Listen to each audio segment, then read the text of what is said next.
לא שאותנו תיהר מפשענו, שרים אנו שיר אהבה.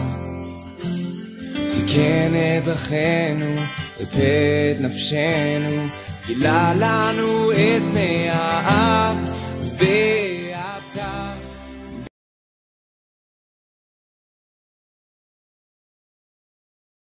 Shabbat Shalom. Nós somos a congregação Moreste Yeshua, aqui de Salvador, Bahia.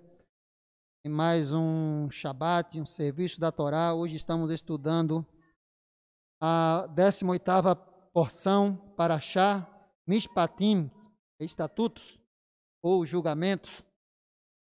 Está em Shemot, conhecido como Êxodo, a partir do capítulo 21, versículo 1. Que o Eterno nos abençoe. Eu vou chamar aqui o nosso irmão Lorisvaldo, que vai trazer para nós uma reflexão sobre essa porção. Vamos orar por ele. Adonai, em nome de Yeshua, toma teu filho em tuas mãos, que o Lorisvaldo seja nesse lugar a tua boca, o teu profeta, que a boca dele seja a tua boca falando a nós. Nós possamos, Pai, aprender mais da tua palavra, sair melhor do que o que chegamos, compreendendo um pouco mais da tua palavra. Usa Lorisvaldo com sabedoria e a nós também com sabedoria, porque é preciso sabedoria para quem fala e é preciso sabedoria para quem ouve. E muitas vezes até mais do que quem ouve, porque nem sempre conseguimos entender aquilo que ouvimos. Ouvimos e entendemos errado. Então conceda sabedoria não só para quem fala, mas também para quem ouve. Em nome de Yeshua nós te pedimos. Amém. Muito obrigado, Roche. Shabbat Shalom a todos. Shabbat Shalom você que está em casa. A nosso irmão Neldijan e Débora. Estava observando ali as mensagens dele e ainda bate uma saudade muito grande. Ainda bem que a tecnologia nos aproxima um pouco, mas mesmo assim ainda tem um buraco enorme aqui que a gente olha e sente o vazio de não tê-los presentes. Eu agradeço a oportunidade, Adonai, de hoje poder estar ministrando essa paraxá com vocês.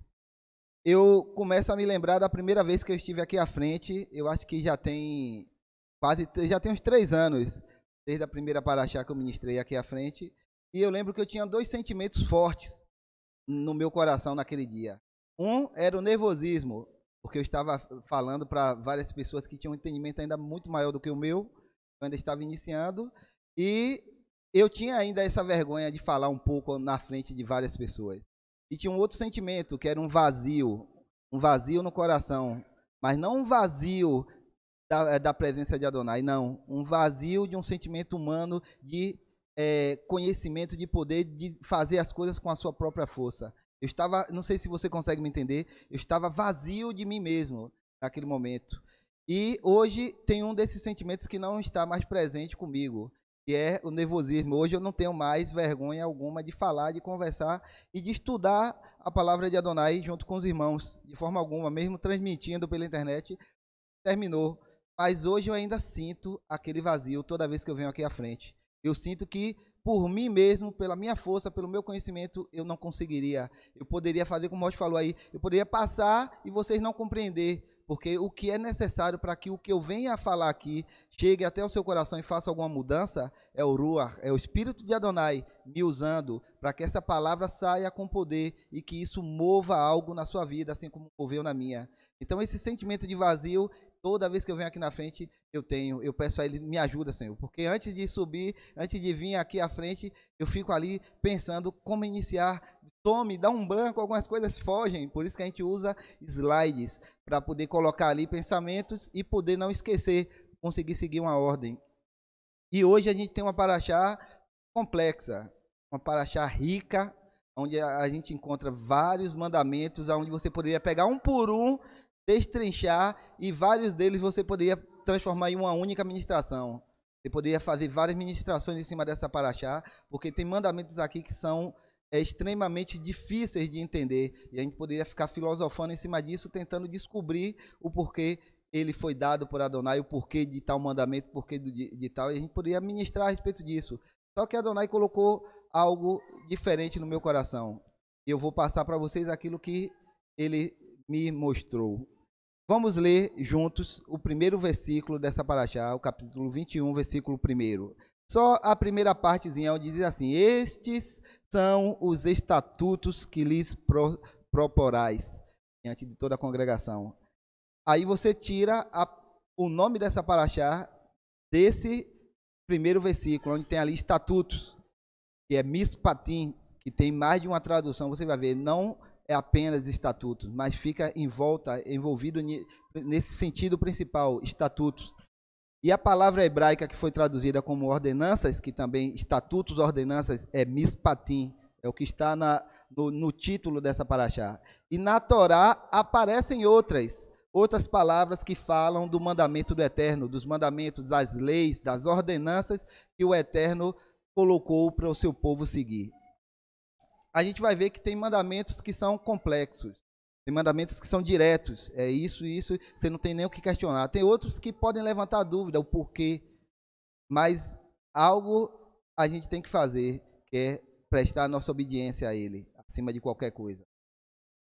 Eu vou ser o mais breve possível, porque nosso horário eu também não quero expandir por demais, eu quero ser sucinto, mas eu trouxe aqui para vocês as principais palavras usadas, direcionadas à lei de Adonai. Existem outras, mas as principais, aquelas que mais ocorrem, mais incidem na lei, na Torá, são essas daqui. Torá, que todo mundo pensa que significa lei apenas, mas a Torá, ela tem um significado maior. Ela principalmente significa instrução.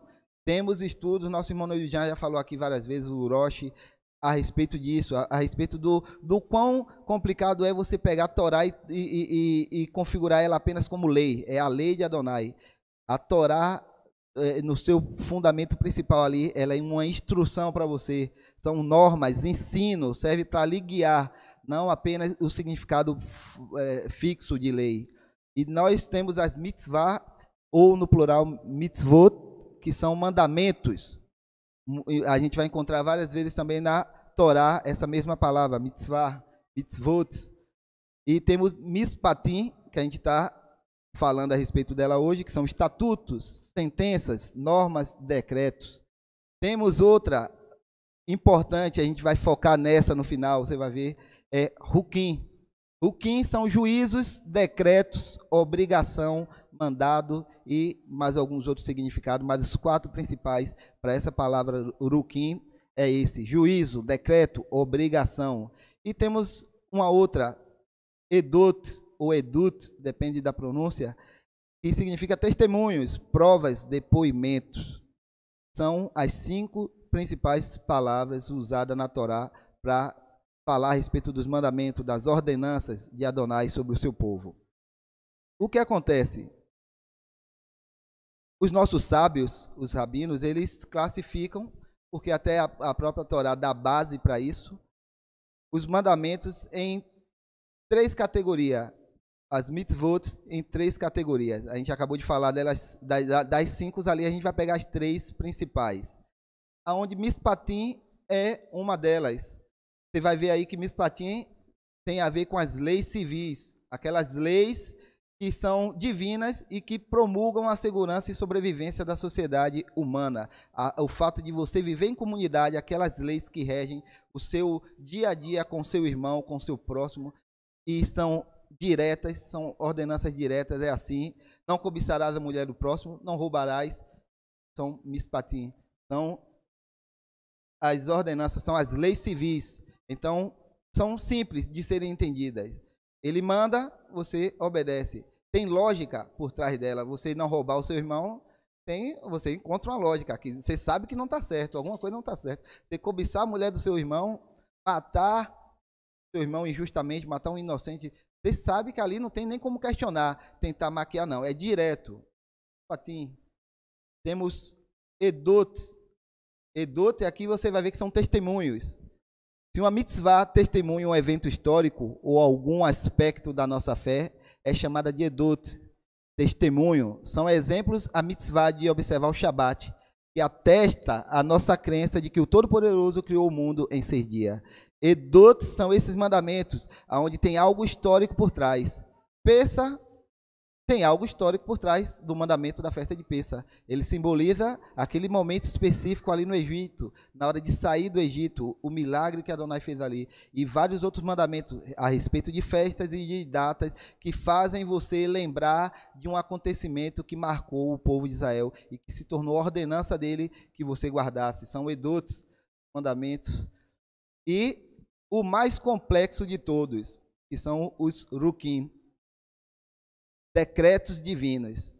Por que esse é o mais complicado? Porque nessa categoria de ruk, plural de rukim, classifica-se todas as mitzvot cujo propósito ou significado não são compreendidos pela inteligência humana.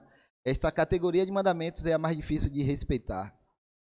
As pessoas têm uma dificuldade, porque o ser humano ele é assim, é desde pequeno. Você chega para o seu pai, para sua mãe, ele diz, olha, é para fazer isso, isso, isso. Você pergunta, por quê? Aí a mãe diz, porque eu mandei você fazer. Então pronto, você, naquela mesma hora, você já obedece. Ela mandou, porque manda quem pode e obedece quem tem juízo, não é isso? Ela pode, senão vocês sabem que a sandalhada, aquela chinela vai cantar, então você obedece. Manda quem pode e obedece quem tem juízo. Tem uma explicação do porquê ela quis que você fizesse aquilo? Nem sempre. Seu pai, às vezes, eu não quero que você faça isso e acabou. Pronto. As rukim tem essa dificuldade, o ser humano tem uma dificuldade de aceitar um mandamento quando você não vê algo lógico por trás, quando você não entende o porquê, ele reluta. E eu acho que é bem por isso que a maioria dos cristãos hoje tem dificuldade em seguir a lei de Deus, porque tem leis que você não consegue explicar, você apenas tem que ser obediente. E isso eu me sinto feliz hoje de ter esse entendimento. E apesar de eu não entender o que ele mandou, por que ele mandou, eu obedeço, eu tenho juízo, eu sei que se eu não obedecer é muito pior, e que um dia eu vou entender o porquê aquilo, agora eu não sei o porquê, mas posteriormente, no Olam Rabá, tudo será explicado, e você vai ver que tudo fazia parte de um plano maior, que tudo era para o seu bem. As pessoas olham e dizem, não, por que guardar algo? Eu já fui questionado, antes de falar a respeito do Talmud aqui, eu fui questionado uma certa vez por um amigo muito próximo, quase um irmão meu, ele é cristão, e ele chegou para mim e disse, poxa, ele frequenta a igreja, ele acredita em Deus, mas ele parou de acreditar na Bíblia, na sua completude, em tudo que está na Bíblia, ele deixou, ele crê em parciais, em pequenas partes. Ele acha que muita coisa foi alterada pelo homem, por quê? Porque ele não consegue entender. Ah, porque Deus faria isso, mandaria fazer isso, deixar só criança ou não deixa ninguém, mata todo mundo. Eu não acredito que ele foi, aqui foi o homem que colocou. Aí ele começa a limar, tirar um bocado de coisa. O que acontece? Parou de ler a Bíblia, esse colega, esse amigo, parou de ler a Bíblia. Ele lê todos os outros livros que existem, mas a Bíblia ele parou de acreditar. Esse é o perigo de você não entender e de você não ter um coração capaz de apenas obedecer a Adonai, sabendo que existe algo maior por trás. Os nossos olhos e os nossos sentidos são físicos, visão, tato, paladar, tudo físico. A gente não consegue enxergar o espiritual, o que está por trás das coisas, porque a gente sabe que tudo que acontece aqui no reino físico é um espelho do que existe e acontece no reino espiritual. Enxerga como que por um espelho. A gente não está vendo no reino espiritual, mas existe uma razão do porquê Adonai mandou fazer tal coisa. Ele sabe de todas as coisas, ele enxerga muito mais. E a gente não tem essa capacidade, mas a gente começa a questionar, a recusar. Isso é preocupante. Não permita esse tipo de sentimento no seu coração. Leia a Bíblia por completo. Tem pessoas que leem Gênesis, história maravilhosa, está ali, perfeito. Lê Êxodo, metade de Êxodo está ali só contando muito bom. Quando começa mandamentos, aí da metade de Êxodo para lá começa a aparecer mandamentos. Aí vai Levítico, Números, Deuteronômio, a pessoa pula. Aí já vai para o livro dos profetas, porque tem histórias magníficas do poder de Adonai agindo ali. Salmos, Provérbios, o Novo Testamento, a Brita Hadachá, mais simples. Mas quando chega nos mandamentos, pula, porque eu não entendo, não compreendo. É importante você se dedicar também nela por completo. Lê e relê os mandamentos. Com o passar do tempo e o seu coração disposto, Adonai vai te revelando o porquê de cada coisa. O que ele não te revelar, aceite, porque Ele sabe o que é melhor para você, Ele sabe o que é melhor para a nossa vida. Então, não questione, obedeça, faça conforme Ele determinou, aceite que é dessa forma e tem um porquê. O Talmud, ele nos diz que essas são as leis que a má inclinação e Yetzirah do homem e as nações do mundo tentam contestar. Esses mandamentos, os mais difíceis, os rukim, os mais complicados, e geralmente tem a ver com as leis cerimoniais todas. Você não entende o porquê disso, o porquê daquilo. A gente vai ver alguns, eu coloquei alguns rukins aqui para a gente analisar, e você vê o quão complexo é. Por mais que a gente crie uma teoria por cima daquilo para tentar entender, às vezes não faz sentido, mas a gente tem que obedecer. Se não compreendemos o motivo de alguma coisa, é tentador achar pretexto para não fazê-la. Isso aqui eu peguei de alguns rabinos que falam, e eu creio, é verdade.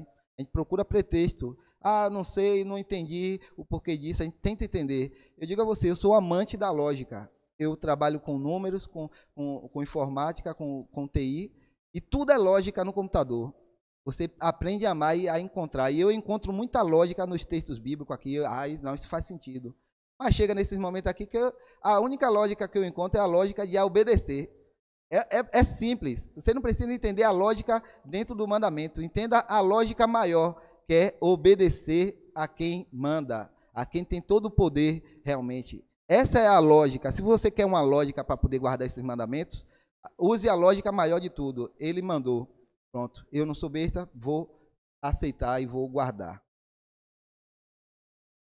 Aqui também eu peguei de alguns rabinos e eu achei muito interessante esse finalzinho aqui. Todas as leis de pureza e impureza ritual pertencem a essa categoria de mandamentos, conhecido como rukim, decretos. Portanto, disseram os nossos sábios, olha o que eles dizem: o corpo morto não impurifica e a água não purifica, mas sim, Adonai, Deus, eu dei uma ordem e emiti um decreto, e você não tem permissão para questioná-lo. Fantástico isso aqui. Preste atenção, entenda, vamos por parte. O corpo morto, o defunto ali, ele em si só não impurifica, não é ele que contamina e impurifica. A água que purifica não é ela, não é o fator da água. Tudo isso tem a ver com a obediência que está por trás do mandamento. Adonai disse, não toque, você vai ficar impuro durante tanto tempo. O porquê eu não posso tocar e depois lavar a mão? O nosso Roche, pode falar? Isso, perfeito. Isso.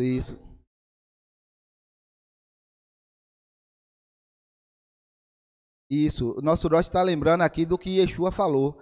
Yeshua falou a respeito do alimento, que aquilo que entra não é o que contamina, porque ele vai sair.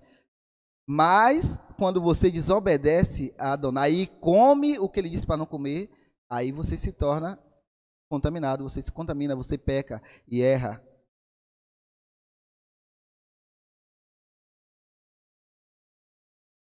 Justamente, o que Yeshua falou é justamente o que os sábios, os rabinos explicam. Não é o fato de você tocar no defunto que vai lhe tornar impuro. É a desobediência, porque ele disse não faça. Você vai lá e desobedece o que ele mandou você fazer. Ele cria normas para que você aprenda a servi-lo. Por que ele faz isso? Adonai, ele diz que ele quer que você seja santo como ele é santo. Puro como ele é puro.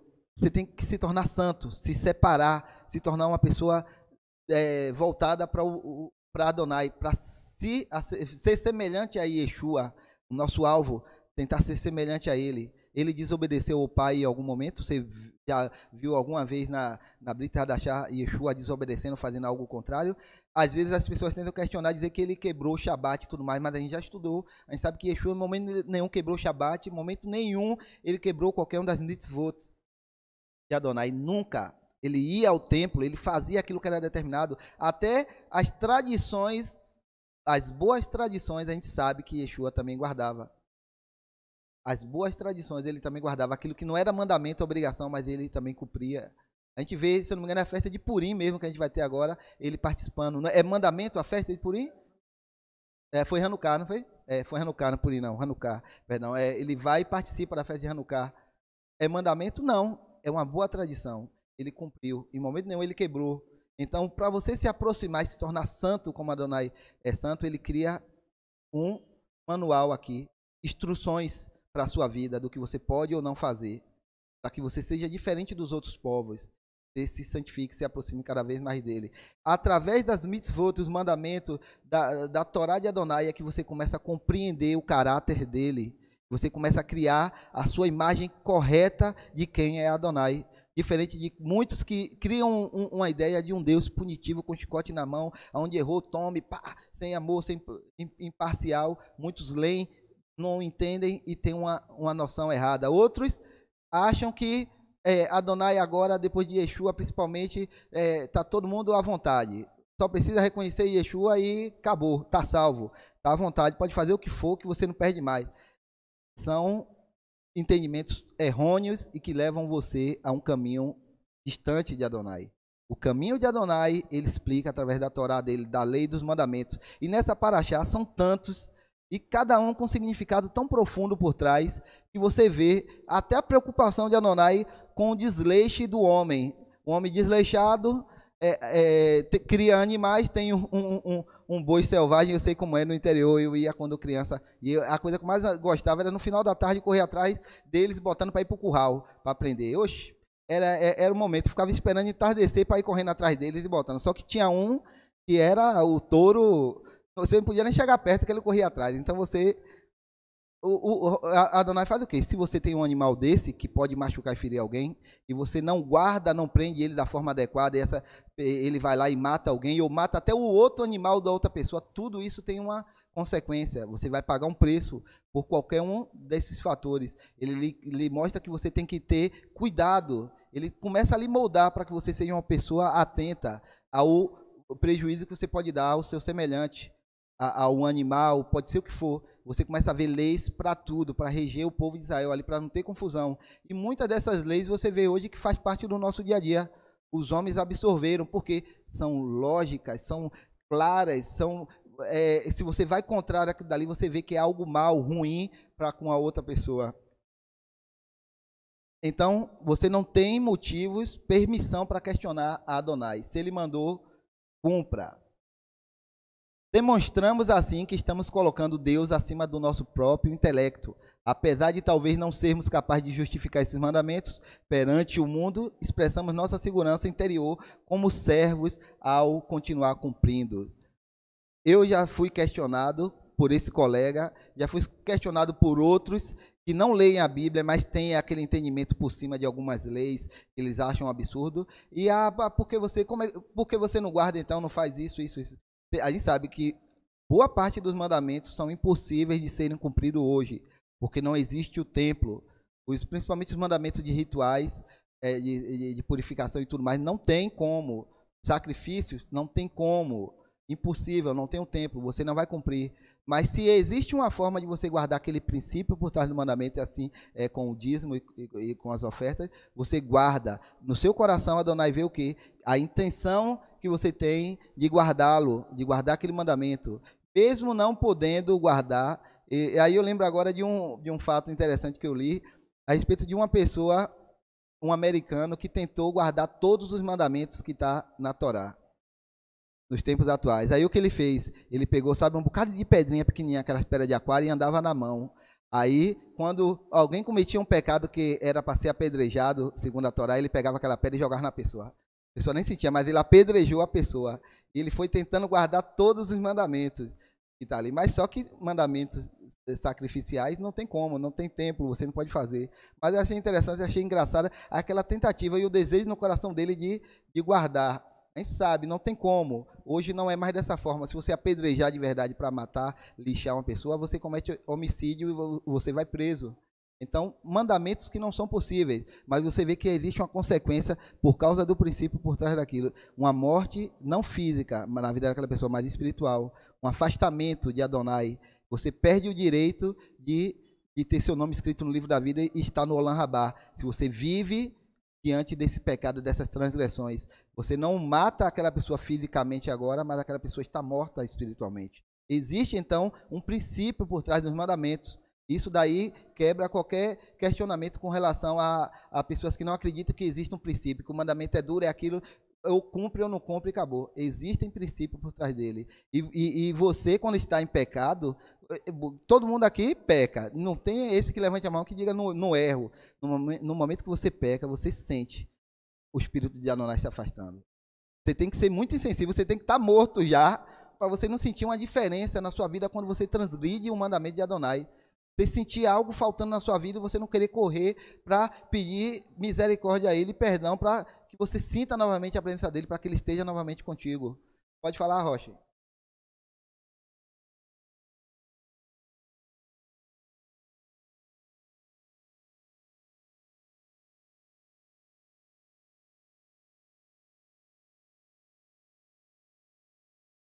Isso mesmo. O nosso Rocha está dizendo aqui, imagine no Olam Rabá.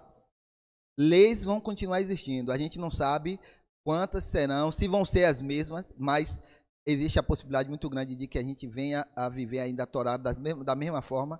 Como teremos uma vida diferente, esse desejo ruim, essa inclinação para o mal, a gente não vai ter.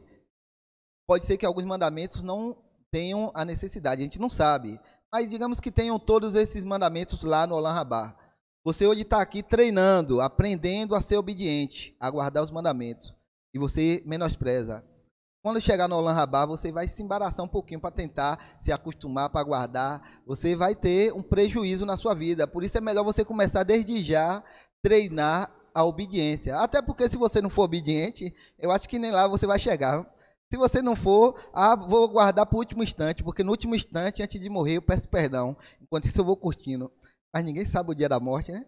Ninguém sabe se você vai sair daqui, um raio lhe acertar, um carro lhe pegar, um infarto, a possibilidade de você morrer são inúmeras. Hoje o ser humano está andando, cai, passa mal, não dá tempo não, irmão.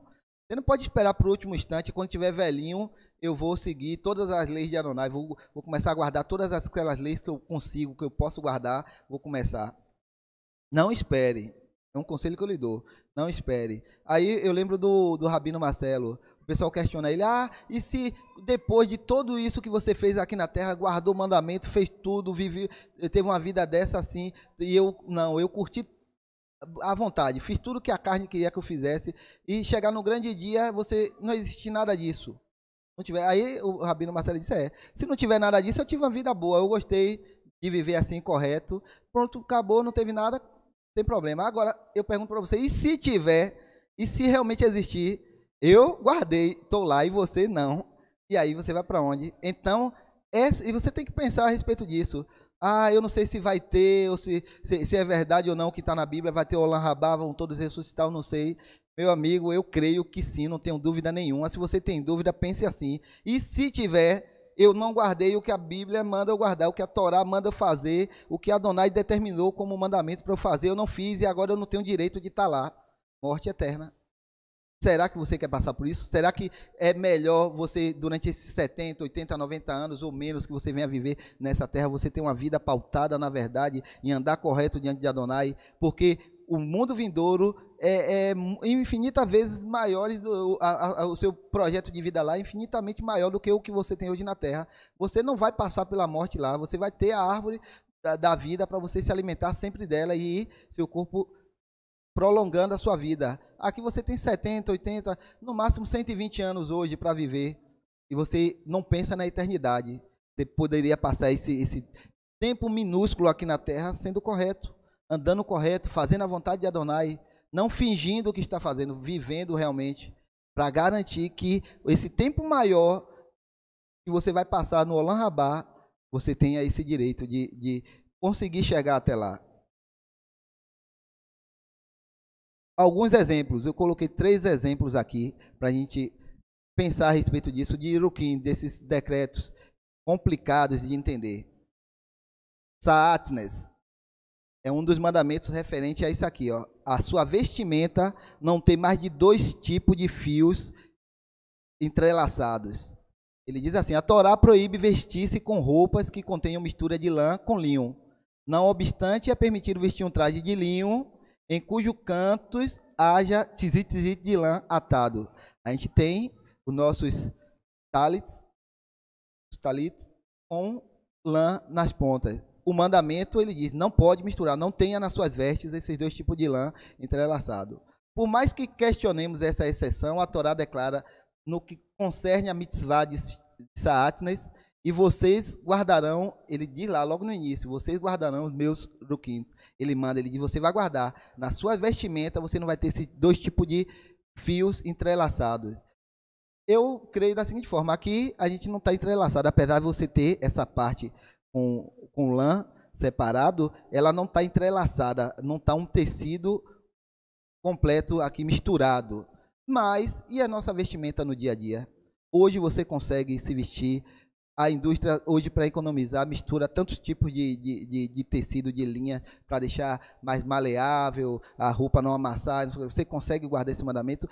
O porquê desse mandamento, alguém consegue me explicar o porquê Adonai pediu para fazer isso? Será que é por alergia? Você tem alergia a esse tipo de tecido quando mistura? Eu não tenho. Então, qual o motivo? Não sei. Mas ele mandou e ele disse, vocês guardarão esse mandamento, essa instrução, esse decreto, ruquim, você guardará. Eu vou questionar? Não. Se eu tenho a possibilidade de guardar, hoje é complicado, você pegar, é muito difícil, você vai ter uma vida complicada se você ficar. A gente tenta fazer o máximo, olhar ali, mas é difícil, complicado demais. Mas existe um mandamento, pedir misericórdia a ele, porque o mandamento existe e está lá para a gente seguir, guardar. Uma outra que o nosso Rosh já explicou em outras ministrações aqui, a gente tenta interpretar o porquê, mas a gente tem certeza absoluta do porquê do bode para Azazel. Vocês conseguem ter certeza absoluta desse mandamento, porque ele manda soltar o bode? Um bode era enviado à morte como parte do serviço de Yom Kippur, purificando o povo judeu de seus pecados, ao mesmo tempo que impurificava o agente que o enviava. Por conseguinte, esta lei é chamada de um roque eterno, um mandamento, um decreto eterno. Vai purificar o povo, solta o bode. Por que soltou o bode? Não sei, ele mandou. Vou fazer porque ele mandou, o povo fazia. A quem soltou, fica impuro, o restante fica puro. O porquê? Tem lógica? Eu não consegui achar uma lógica. A gente tem interpretações, tentativas de entender, mas a gente não sabe. Mas se existisse hoje ainda, não estariam fazendo da mesma forma, soltando o bode para Azazel? Sim, é mandamento. O povo judeu continuaria fazendo. Um outro exemplo, a novilha vermelha, que até já se recriou, né? Já tem agora, estão tentando refazer o serviço do templo, aguardando a reconstrução do terceiro templo. Já existe a novilha vermelha, inspecionada, tudo direitinho. Mas tem uma coisa interessante, as cinzas da novilha vermelha purificavam o judeu que encontrava-se impuro, enquanto tornava impuro qualquer um que estivesse envolvido em sua preparação. Uma vez que isso também desafia a lógica, a Torá introduz com as palavras, este é um roque eterno da Torá. Você tem que guardar, é um mandamento, um decreto por Adonai, dado por ele. Então, como questionar, como não fazer? Tem lógica? Eu pego as cinzas da novilha vermelha para purificar o povo, mas eu que estou fazendo fico impuro. Tem lógica? Isso são só 3 exemplos, que são vários outros. Ah, por causa disso eu não vou fazer. O povo fazia porque Adonai determinou. Se está na Torá, ele determinou, eu não entendi, não compreendo, não sei como fazer. Tente. Faça. Ah, o mandamento do Shabat, eu não sei como fazer, não tenho como guardar. Pelo menos no seu coração tenha o desejo. Reconheça que o Shabat é o dia santo, não o domingo. Já inicia por aí, reconhecendo, não. Ah, eu não tenho como hoje guardar o Shabat na plenitude e não trabalhar porque eu preciso sustentar minha família. No seu coração tenha que esse dia é o dia santo. No dia que você não trabalhar, guarde por completo. Mas se você precisa sustentar sua família, trabalhe, o mandamento está ali. E o Shabat até que não é complicado de entender, mas o povo tinha essa dificuldade, eles eram muito mais duros, você não podia fazer, e Yeshua veio e mostrou um direcionamento diferente para o Shabat. Não quebra o Shabat quando você tem que salvar a sua vida, guardar a sua vida. Os discípulos dele precisavam comer, estavam com fome, depois de caminhar horas e horas no deserto, estavam com fome, precisaram comer. Colher e comer e não quebraram o Shabat. Davi, ele cita, como Davi fez no Shabat também, de comer os pães, que não era permitido ali no templo. Comeu, não morreu, não foi pecado. Então, tente guardar o mandamento, sem questionar, sem tentar criar confusão. Ah, eu não sei o porquê disso, o porquê daquilo, então não vou guardar. Guarde.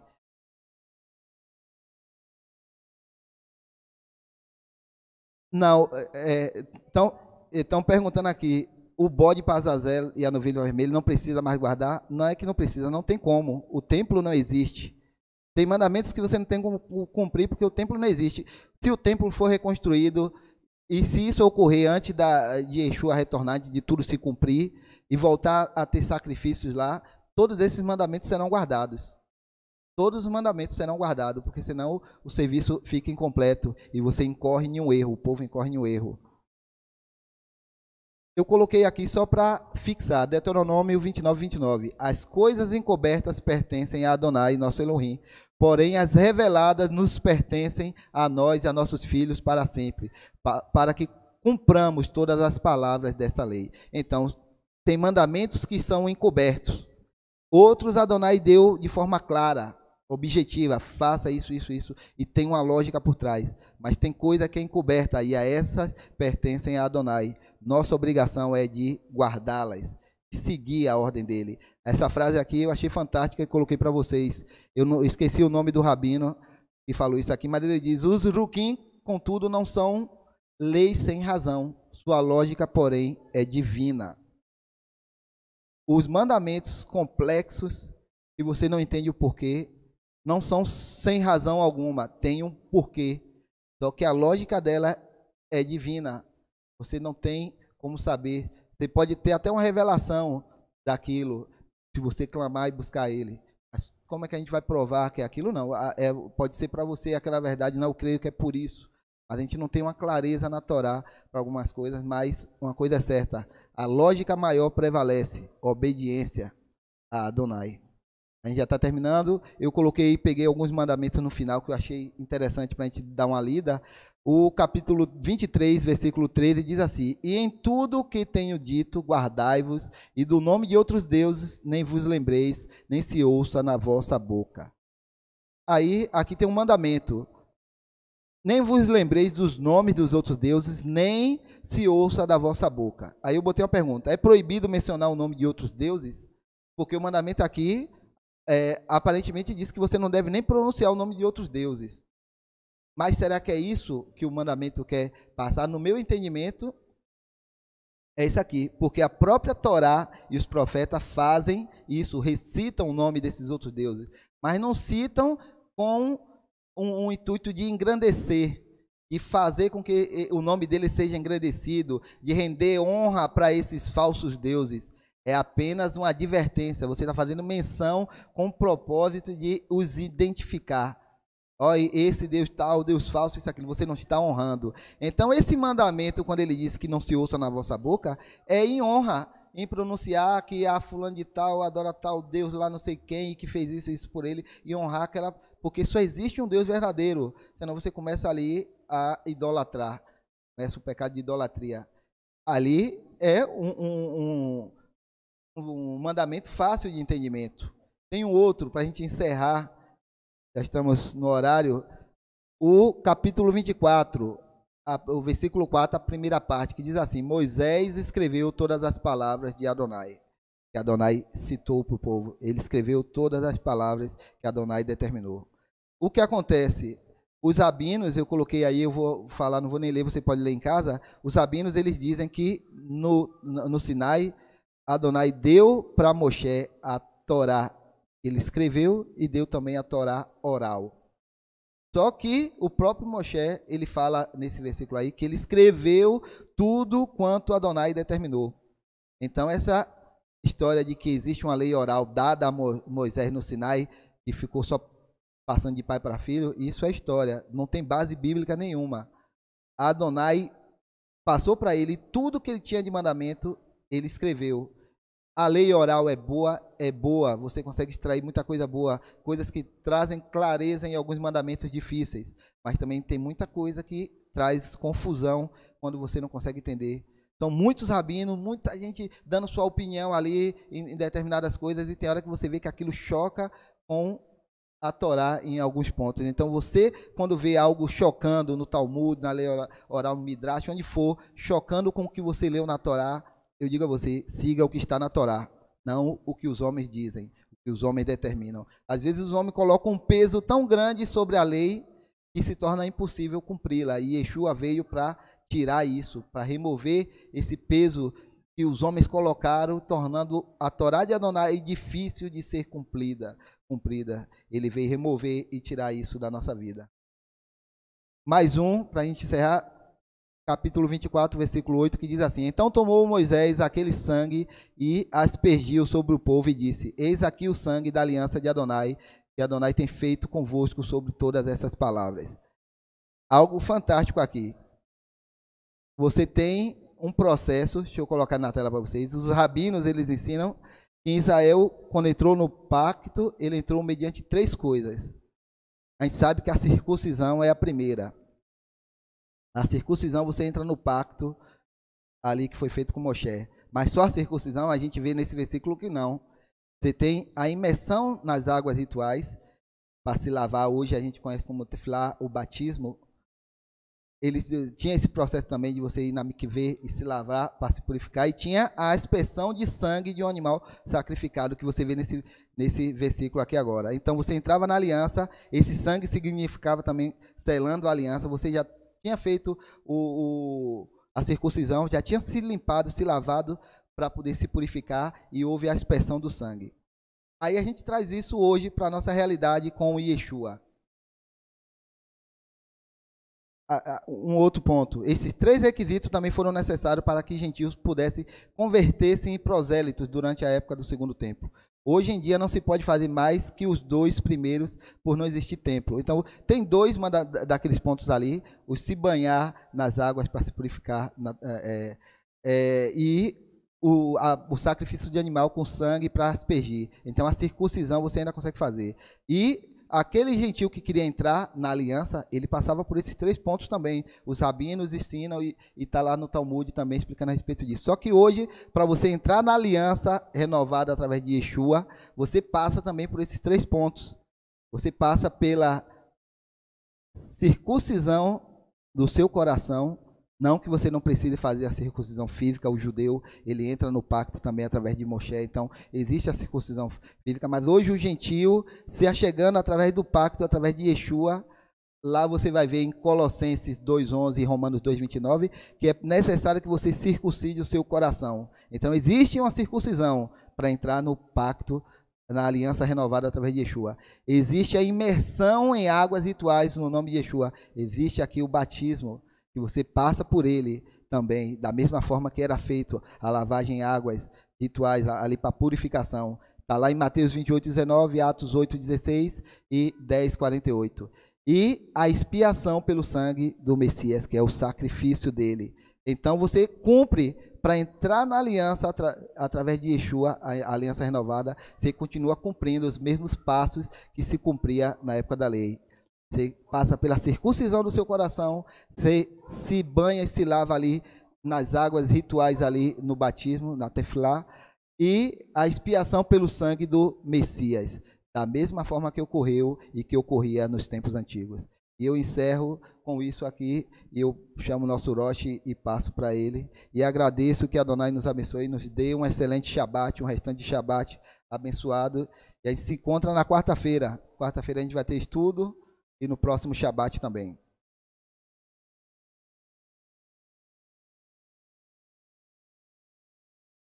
Vou tirar essa máscara aqui para melhorar a qualidade do som.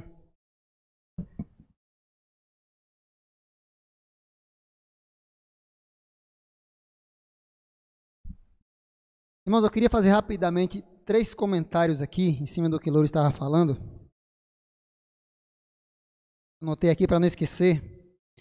Essa paraxá, quando ela começa com algo muito esquisito, né? Que à primeira vista parece muito esquisito, né? O servo que queria, gostava do seu senhor e queria continuar ali, ele deveria ser marcado com um furo na orelha, ou seja, num lugar bem visível. Aí eu anotei aqui o seguinte: quando alguém é marcado, alguém marcado é alguém identificável. Eu lembro que lá no interior, os fazendeiros, meu pai fazia isso. Meu pai não era um grande fazendeiro, mas tinha um pouquinho algumas poucas cabeças de gado, né? E era comum lá, até hoje é assim, o gado era marcado. As ovelhas eram marcadas na orelha e o gado era ferrado. Quando um boi ou uma ovelha fugia, ou um cavalo, qualquer animal fugia, Quem encontrava, via aquela marca lá, já sabia de quem era. Eu me lembro até hoje a forma, por exemplo, do ferro lá do meu pai. Tinha as iniciais do nome dele.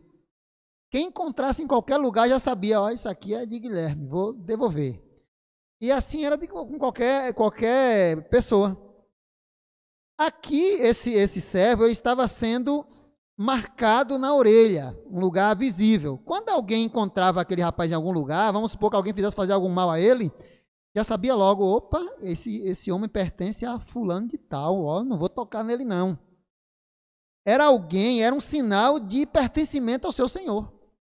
Ao nosso olhar natural, parece algo perverso, marcar a pessoa, furar a orelha, mas o princípio por trás disso é que esse cidadão estava passando a ser propriedade de alguém poderoso, de alguém respeitado, e com aquilo ele ia ter segurança.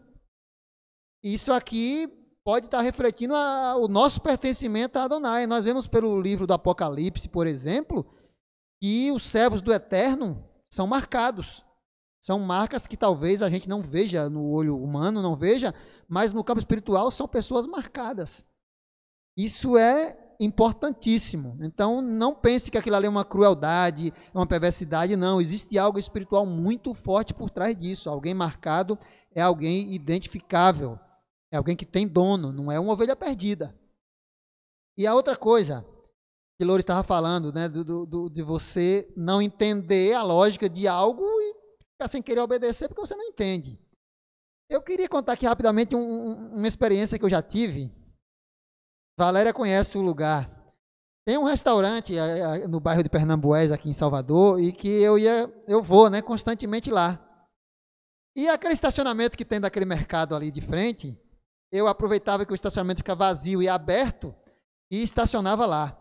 Só que tinha uma coisa interessante, tem um local, eu não sei no carro que eu tenho hoje, mas o carro que eu tinha algum tempo atrás, tinha um local específico naquele estacionamento que a frequência, tinha algum equipamento eletrônico ali, que a frequência era a mesma dos vidros do meu carro, do carro que eu tinha na época, era até um Renault Clio que eu tinha na época. Quando eu estacionava naquele determinado lugar, os vidros ficavam subindo e descendo, os vidros elétricos do carro. Eu fechava os vidros, travava o carro, quando descia, daqui a pouco os vidros descia sozinho. Era muito esquisito e o que está acontecendo? Eu cheguei a comprar um interruptor do vidro para trocar, achando que era defeito. Só que quando eu saía dali, funcionava normal. Aí toda vez que eu chegava lá, de novo, acontecia a mesma coisa. Aí eu concluí que havia ali uma frequência de algum equipamento eletrônico ali, alguma antena, alguma coisa, que era igual à frequência do vidro do carro e que havia interferência. Aí imagine se meu filho Samuel já fosse adulto e dirigisse meu carro, eu chegasse para ele e dissesse, ó, não estacione o carro naquele lugar daquele mercado. E não explicasse o porquê. Ele ia se chatear, não ia querer aceitar. Eu chegava lá, via um monte de vaga, ó, tanta vaga aqui, porque eu não posso estacionar naquelas vagas ali específico.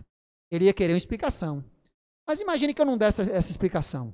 Ele fosse lá, estacionasse e saísse. O que ia acontecer? O carro ia ficar aberto. Na hora que ele desse as costas, o vidro descia, chegava o bandido, roubava. Está entendendo? Então, eu sabendo do que acontecia ali, eu ia determinar para ele, ó, não estacione o carro naquele lugar. E para ver o nível de obediência dele, eu não ia explicar.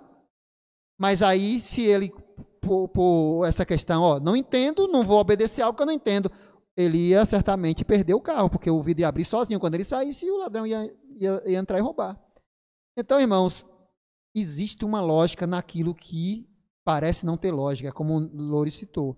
Não há lógica, às vezes, aos nossos olhos, mas existe lógica aos olhos de quem sabe o porquê está colocando aquilo. Para Samuel não ia ter lógica nenhuma, mas para mim ia ter. Eu sabia que o carro ia ficar aberto. Outra coisa, quando nós falamos aqui, hoje a Torá do Eterno, a instrução divina, ela é motivo de chacota para muitos crentes. Eu já ouvi pastor famoso dizer na televisão, no horário nobre, em rede nacional, que guardar mandamentos da Torá, que lindo, Levi, parabéns. Guardar mandamento da Torá é regredir na fé E ele chega e diz, em alguns momentos pode ser algo demoníaco. Olha o que um pastor diz. Aí, se essa Torá que Adonai deu a Moisés, Yeshua diz que enquanto houver céus e terra, toda a Torá será cumprida. Se ela for aplicada lá no reino do Eterno, no reino de Deus, inclusive Yeshua fala isso, aí as pessoas, esses pastores que dizem isso, estão tendo a oportunidade de ensinar seus discípulos, estão tendo a oportunidade de aprender para viver lá na frente, no que eles anseiam tanto, e aí hoje faz a charcota, não aprende. É como o Loures falou, chega lá, você não vai conseguir aplicar algo que você não treinou. Já não é tão fácil você aplicar querendo aplicar, imagine você aplicar não querendo. Aí as pessoas, esses pastores, ao invés de ensinar, estão negligenciando, fazendo charcota dessa lei, que certamente será a lei do mundo vindouro, que muitos acreditam, chamam de céu. Aí quando chega lá, que se deparar com essa lei, vão ver que tiveram a oportunidade de aprender, de viver, aprender praticando, porque a obediência se aprende, né? A própria Bíblia diz que Yeshua aprendeu a obediência, imagine, o Messias aprendeu a obediência e estão negligenciando.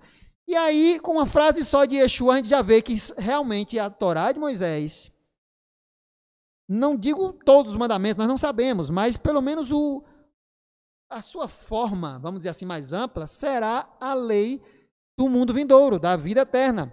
Com uma frase de Yeshua só, dá para a gente concluir isso. Viu, Loures? Eu creio que só com uma frase dá para concluir.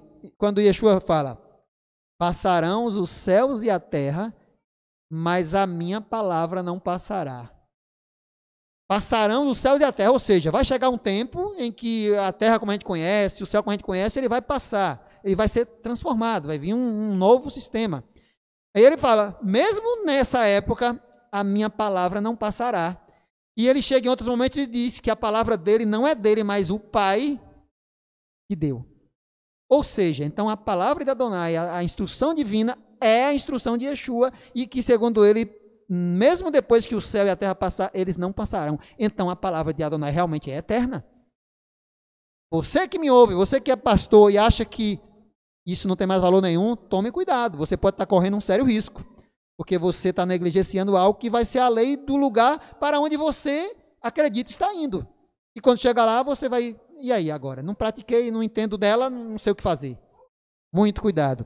Que o Eterno nos abençoe, nos guarde. Lembra, meus irmãos, que hoje nós não teremos o estudo do Apocalipse, como sempre temos às 17 horas, nós não teremos. No próximo Shabat, eu ainda não sei se vamos ter, vou confirmar durante a semana, mas caso, hoje é certo que não teremos às 17 horas, se no próximo Shabat não tivermos, fica para de hoje a 3 semanas a continuação. Se o Eterno permitir, quarta-feira que vem, às 20h30, nós teremos o nosso encontro online, algum estudo bíblico que nós estaremos trazendo para vocês, e no próximo Shabat, com a permissão de Adonai, aqui de novo, a partir das 10 da manhã. Mais algum recado, Chico? Mais algum recado, Loures? Nós estaremos no meio da semana divulgando o horário para a festa de Purim, né, que daqui a 13 dias começa, né? Estaremos divulgando a data exata e o horário. Fiquem de pé e receba a bênção do Eterno.